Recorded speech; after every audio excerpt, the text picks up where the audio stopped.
Hello दोस्तों, कैसे हैं आप सब लोग। सऊदी अरेबिया की कुछ अपडेट्स हैं जो मैं आप लोगों के साथ इस वीडियो में शेयर करूंगा। आज सऊदी अरेबिया में कोविड-19 से 4,526 लोग इन्फेक्टेड हुए हैं, जिनमें से 5,772 लोग रिकवर हुए हैं।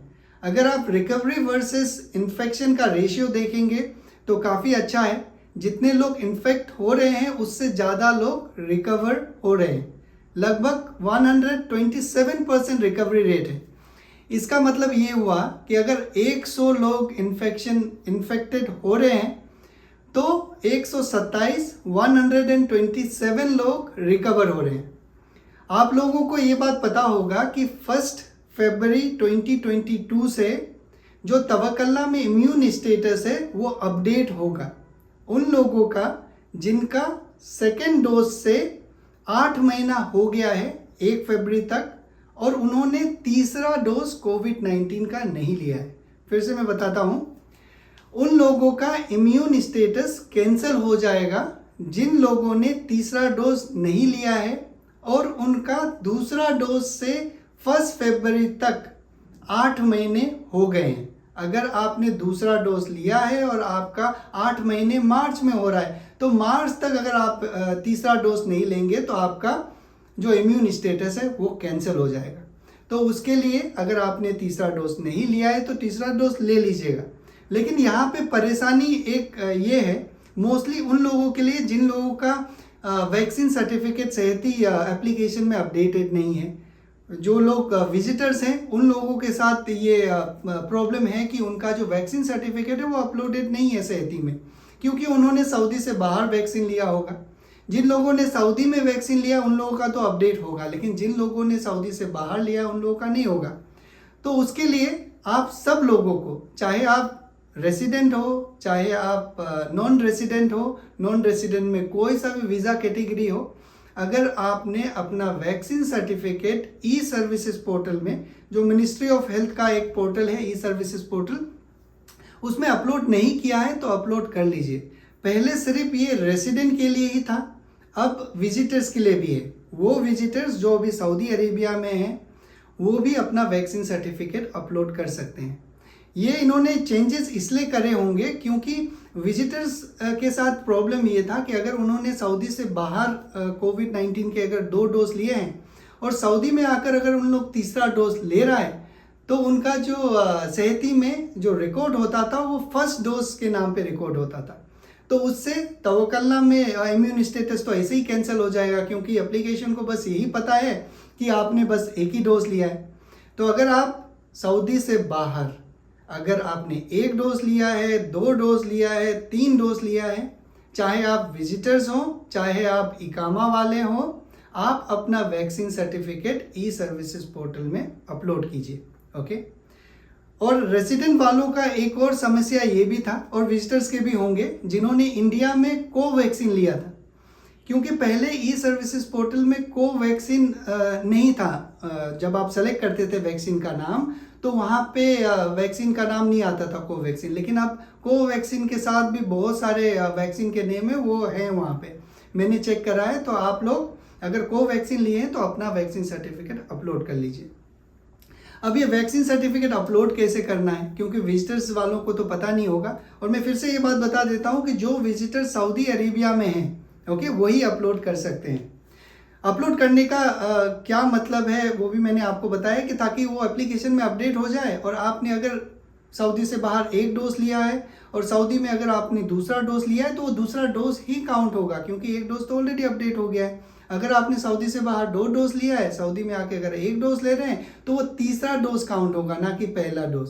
ओके, इस बात का ध्यान रखिएगा। अगर ऐसा नहीं करेंगे तो आपका तवक्कला में इम्यून स्टेटस कैंसिल हो जाएगा, और आपको अच्छे से पता है कि अगर तवक्कला में इम्यून स्टेटस अगर नहीं है तो बाहर जाएंगे तो कितने सारे परेशानी होंगे। इसका लिंक मैं आपको डिस्क्रिप्शन में दे दूंगा कि कैसे आप अपना वैक्सीन सर्टिफिकेट, कहाँ जाके अपना वैक्सीन सर्टिफिकेट अपलोड कर सकते हैं। बहुत सिंपल सा प्रोसेस है, जैसा रेसिडेंट करते हैं वैक्सीन सर्टिफिकेट अपलोड वैसा ही विजिटर्स को भी करना है। बस वहाँ पे 3 ऑप्शंस आता है, आपको सेलेक्ट करना है। रेसिडेंट वाले अपना रेसिडेंट सेलेक्ट करते हैं और जो विजिटर्स हैं वो अपना विजिटर्स ऑप्शन सेलेक्ट करके आगे प्रोसीड कीजिएगा। आपको 3 डॉक्यूमेंट्स अपना अपलोड करना रहेगा। ओके, पहला आप अपना वैक्सीन सर्टिफिकेट अपलोड कीजिए, दूसरा आप अपना पासपोर्ट का कॉपी अपलोड कीजिए, तीसरा अगर आप रेसिडेंट हैं तो अदर डॉक्यूमेंट में आप अपना इकामा का कॉपी अपलोड कीजिए, अगर आप विजिटर्स हैं तो अपना वीज़ा का कॉपी आप अपलोड कीजिए। ये सारे 3 डॉक्यूमेंट्स PDF में होने चाहिए और इन तीनों का कंबाइन जो साइज है वो 1 MB से कम होना चाहिए। ओके, तीनों का PDF में होना चाहिए। जब आप रजिस्ट्रेशन करने वाले होंगे तो पहले ही कंप्रेस करके रख लीजिएगा। जब आप अपलोड करेंगे तो 2 से 3 दिन में, 5 दिन, मैक्सिमम 5 दिन उनके वेबसाइट में लिखा हुआ है, 5 दिन के अंदर आपका अप्रूव हो जाएगा। जब अप्रूव हो जाएगा तो आपके तवक्कलनामे में और सेहती एप्लीकेशन में आपको दिखेगा पहला डोज आउटसाइड किंगडम, दूसरा डोज आउटसाइड किंगडम या फिर जहाँ पे भी आपने वैक्सीन लिया होगा वो आपको दिखेगा। इसके बाद अगर आप विजिटर्स हैं और आपको तीसरा डोज लेना है तो उसके लिए आपको अपॉइंटमेंट लेना पड़ेगा। अपॉइंटमेंट कैसे लेना है वो मैंने अपने पिछले वीडियोस में बताए थे। उन लोगों के लिए जो विजिटर्स हैं, जो रेसिडेंट है, इकामा वाले हैं, वो तो तवक्कलना से ले सकते हैं या फिर सेहती एप्लीकेशन से ले सकते हैं, लेकिन जो विजिटर्स हैं ओके, उनके लिए अलग एक वेबसाइट है जहां जाके वो अपना वैक्सीन का अपॉइंटमेंट ले सकते हैं। ओके, तो ये था आप लोगों का इम्यून स्टेटस कैसे मेंटेन करना है उसके बारे में। और एक अपडेट ये है कि जो वीज़ा और इकामा है उसे ऑटोमेटिकली 31 मार्च तक एक्सटेंड कर दिया गया है। ओके, पहले 31 जनवरी तक था, फिर 10 दिन इन्होंने बढ़ाया फरवरी 10 तारीख तक, और अब ये 31 मार्च तक 2022 तक कर दिया है।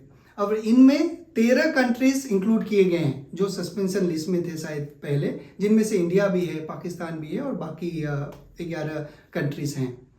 लेकिन जिन लोगों ने सऊदी में 1 डोज अगर कोविड-19 वैक्सीन का लिया है उनका एक्सटेंशन नहीं होगा, और जो सऊदी से बाहर हैं उन्हीं का एक्सटेंशन होगा। ये कंडीशन है। तो अगर आप सऊदी से बाहर है, सऊदी के रेसिडेंट है, तो आपका इकामा ऑटोमेटिकली 31 मार्च तक 31 मार्च तक एक्सटेंड हो जाएगा। आपका exit re entry visa extend हो जाएगा। अगर आप विजिटर्स हैं, सऊदी से बाहर हैं और अनयूज्ड वीज़ा है अगर विजिटर्स का, तो वो भी ऑटोमेटिकली 31 मार्च तक एक्सटेंड हो जाएगा। तो ये सारे अपडेट्स थे वीज़ा और इकामा एक्सटेंशन के लिए। इसमें बहुत सारे लोग ऐसे भी हैं जिनका अपडेट नहीं हो रहा है, पता नहीं उसका क्या कारण है।